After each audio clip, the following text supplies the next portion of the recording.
महकमे मौसमियात की जानिब से मुमकिन बरसात की पेश गोई के बाद चेयरमैन लियाकताबाद टाउन फराज हसीब की ज़ेर सदारत अफसरान के इजलास का इनेकाद किया गया।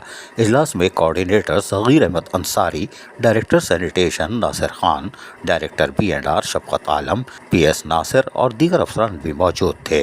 इजलास में चेयरमैन लियाकताबाद टाउन फराज हसीब ने लियाकताबाद टाउन में रैन एमरजेंसी नाफिज करने के अहकाम जारी किए, जबकि महकमा बागात, रेस्क्यू, सैनिटेशन और महकमा B&R के तमाम मुलाजमीन की छुट्टियां मनसूख करने का भी ऐलान कर दिया और उन्हें फौरी अपनी महकमे में रिपोर्ट करने की हिदायत जारी कर दी। चेयरमैन लियाकताबाद टाउन फराज हसीब ने कहा कि आवाम को दौरान बरसात मुकम्मल रिलीफ फराहम करने के लिए बरसाती नालों की सफाई, सावरेज और गटर लाइनों को रनिंग कंडीशन में रखा जाए, यानी कि साफ सुथरा रखा जाए। फराज हसीब की ऐसी जगहों पर खास तवज्जो मरकूज रखने की भी हिदायत की जहाँ पानी के इस्तेमाल होता है और आवाम के लिए मुश्किलात का बायस बनता है। उन्होंने कहा कि मुमकिन बरसात में लियाकताबाद 10 नंबर और डाखाना चौक पर खुसूसी तवज्जो देने की ज़रूरत है, क्योंकि इन जगहों पर बारिश का पानी जमा हो जाता है और इसलिए इन जगहों पर पानी की निकासी के पेशगी इंतजाम किए जाएँ।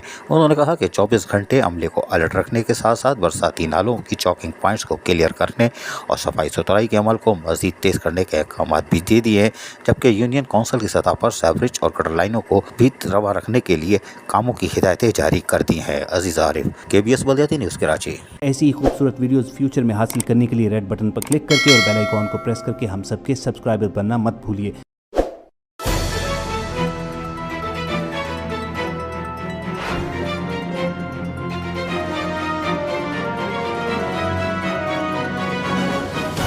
KBS बल्दियाती न्यूज़।